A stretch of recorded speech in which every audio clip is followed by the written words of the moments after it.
नमस्कार विद्यार्थियों। आशा है आप सभी अपने घर पे स्वस्थ होंगे, क्योंकि आज के समय में कोरोना महामारी का प्रकोप चल रहा है। तो हर कोई अपने घर पे रह के सुरक्षित रह सकता है, क्योंकि बचाव ही इसका उपाय है।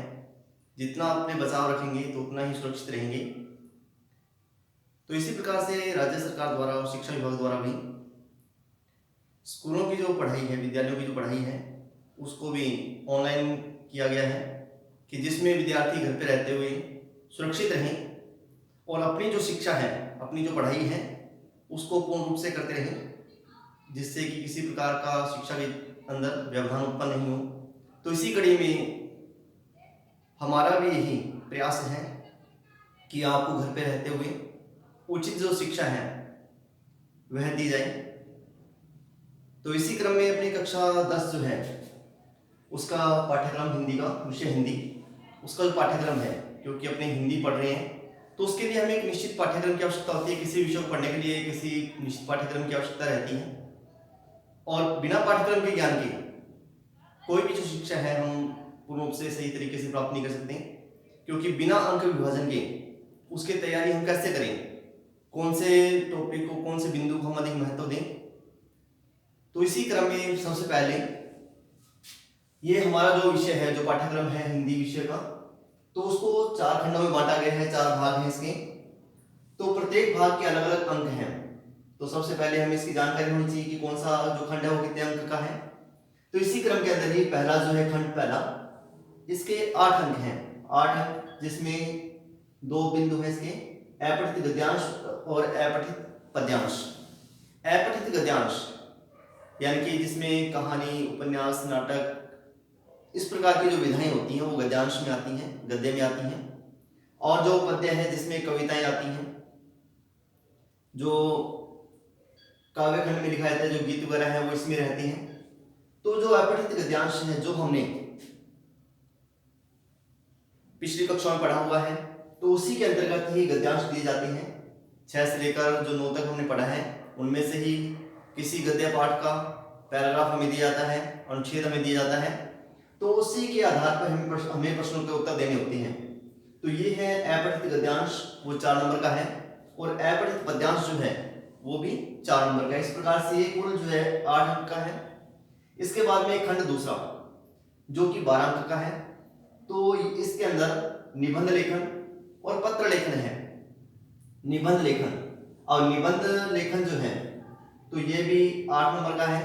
और पत्र लेखन जो है जिसमें हमारे 2 दिए हुए हैं, कार्यालय पत्र और व्यवसायिक पत्र। एक कार्यालय से संबंधित है और एक व्यवसाय से संबंधित है। तो ये 4 अंक का है। इसके बाद में खंड 3 जो कि हमारा 12 अंक का है, जिसमें व्यवहारिक व्याकरण इसको कहते हैं। तो उसका इसमें अध्ययन किया जाता है, जैसे क्रिया, विशेषण, कारक, काल, वाच्य, समास, वाक्य शुद्धि, मुहावरे और लोकोक्तियां। अब इनका भी अलग अलग अंक विभाजन किया हुआ है। जो क्रिया विशेषण है वो 2 नंबर की है। उसके बाद में कारक, काल और वाच्य ये 3 नंबर का है। समास जो है वो 2 नंबर का है। वाक्य शुद्धि यानी कि वाक्य जो हमको शुद्ध करके लिखना, तो वो 2 नंबर का है। मुहावरे ये भी 2 नंबर का है। और लोकोक्ति जो है तो वह 1 नंबर की है। फिर उसके बाद में खंड 4 है, जो कि हमारा सबसे महत्वपूर्ण और सबसे ज्यादा अंक दिलाने वाला है। ये 48 नंबर का है ये।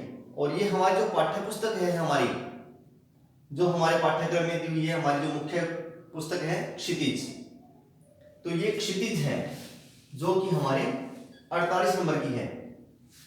तो अब इसमें किस प्रकार से इसका विभाजन किया गया है अंकों का, वो देखिए आप। पहले जो है इसमें व्याख्या आएगी, एक एक व्याख्या यानी कि गद्य और पद्य में से। और इसमें एक विकल्प दिया होगा, अर्थात अथवा में होगा। हमें 2 दी होंगी, 2 गद्य में 2 पद्य में। तो गद्य में भी हमें विकल्प दिया हुआ है, ऑप्शन दिया हुआ है कि 2 में से हमें एक करनी है, और पद्य में भी ऐसे रहेगा। और ये जो है ये 6 अंक की होंगी। गद्य की अगर व्याख्या हम कर रहे हैं तो वो 6 नंबर की है। अगर हम पद्य की व्याख्या कर रहे हैं, पद्यांश की व्याख्या कर रहे हैं, तो वो भी 6 नंबर की है। तो इस प्रकार से कुल 12 नंबर का हो गया।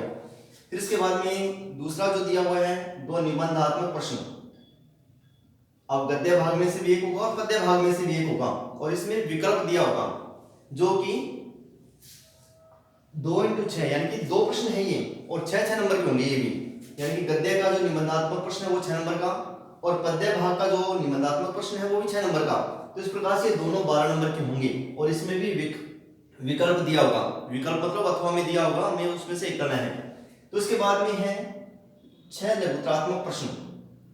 पहले निबंधात्मक था, अब लघुत्रात्मक प्रश्न है, तो 6 है इसमें। अब इसमें डिवाइडेशन क्या हुआ है, विभाजन क्या हुआ है इनका, कि 3 ही गद्य में से हैं और 3 ही पद्य भाग में से है।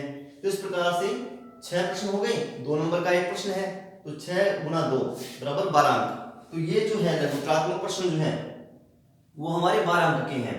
फिर इसके बाद में 4 अति लघुत्रात्मक प्रश्न, यानी कि जो 10 से 20 शब्दों में लिखना होता है हमें, 2 गद्यांश के, 2 गद्य के होंगे और 2 पद्य भाग में से लिए जाएंगे, और ये 1 नंबर का होगा, क्योंकि ये छोटा रहता है, 10 से 20 शब्दों में लगभग 1 या 2 लाइनों का रहता है, तो ये 1 नंबर का है। और ये 4 प्रश्न हो गए 4 अंक के। तो इस प्रकार से 5वां जो इसमें दिया हुआ किन्हीं 2 रचनाकारों का परिचय। अब जैसे हम गद्य और पद्य पढ़ेंगे, इसमें काव्य खंड जो दिया हुआ है, गद्य खंड दिया हुआ है, तो उसमें कवि का परिचय और लेखक का परिचय। कवि जो है हमारा जो काव्य खंड है, जो पद्य भाग है, उसमें जितने भी रचनाएं हैं वो पद्यांश हैं और कविताएं लिखी गई हैं। कविता लिखने वाला कवि कहलाता है, और लेख या कहानी या नाटक या उपन्यास लिखने वाला लेखक कहलाता है। तो इस प्रकार से गद्य और पद्य दोनों भागों में से एक एक लिया हुआ है, तो हमें दोनों ही करने हैं। तो ये 2-2 नंबर के हैं दोनों ही। इस प्रकार से ये 4 नंबर का हो गया, क्योंकि 2 हैं तो दोनों 2-2 नंबर के हैं। अब कवि परिचय करेंगे तो 2 नंबर का है, लेखक परिचय करेंगे तो 2 नंबर का है, तो ये दोनों ही 2 हो गए और 2 नंबर का हो गया, ये 2 गुना 4 अंक का हो गया। अब कई बार विद्यार्थी क्या करते हैं, उनको ऐसा लगता है कि इन दोनों में से कोई एक करना है, कवि और लेखक परिचय में से, लेकिन ये गलत है। उस समय हम मात खा जाते हैं, हमसे छूट जाता है एक। तो इस बात का विशेष ध्यान रखें कि इसमें किन्हीं 2 रचनाकारों का परिचय दिया हो तो दोनों का ही हमें करना है, अथवा में नहीं होता, इसमें विकल्प नहीं है इसमें कोई भी, तो दोनों ही करने होंगे, और ये हमारा 4 अंक का हो जाएगा। इसके बाद में सड़क सुरक्षा शिक्षा, ये हमारी पाठ्य पुस्तक में अंतिम में दिया रहता है ये, तो ये 19 वाला है उसमें लास्ट में। तो ये जो है सड़क सुरक्षा शिक्षा जो है वो 4 अंक की है। तो इस प्रकार से हमारा जो पाठ्यक्रम है ये है, इस प्रकार से हम इसकी तैयारी करें, तो जिससे कि हमें अपना पाठ्यक्रम पता होना चाहिए कि कौन सा कितने नंबर का हो, कौन सा हमारे पाठ्यक्रम में है, क्या हमें पढ़ना है क्या नहीं पढ़ना है। कई बार क्या होता है कि हम जो अनावश्यक होता है, जो हमारे पाठ्यक्रम में है ही नहीं, तो हम उसको पढ़ते रहते हैं। तो ऐसा नहीं करें, जो हमारे पाठ्यक्रम में है तो उसी का ही हम अधिक से अधिक अध्ययन करें, तो उसी पे ही हम अधिक से अधिक मनन करें, चिंतन करें, जिससे कि हम अच्छे अंक ला सकें। और अच्छे अंक लाने के लिए इस पाठ्यक्रम की जो महत्वपूर्ण भूमिका रहती है, तो इसी अनुसार ही हमारा जो पाठ्यक्रम है वो रहता है, और जो पेपर है, जो हमारा प्रश्न पत्र है, वो भी इसी के क्रमानुसार ही रहता है, उसमें भी अंकों का विभाजन इस प्रकार से रहता है। तो ये था हमारा पाठ्यक्रम। आशा है कि आप अपने इस पाठ्यक्रम को अपनी नोटबुक में, अपनी जो उत्तर पुस्तिका है उसमें उतार लेंगे, तो जिससे कि हमें अध्ययन करने में सरलता रहेगी। धन्यवाद।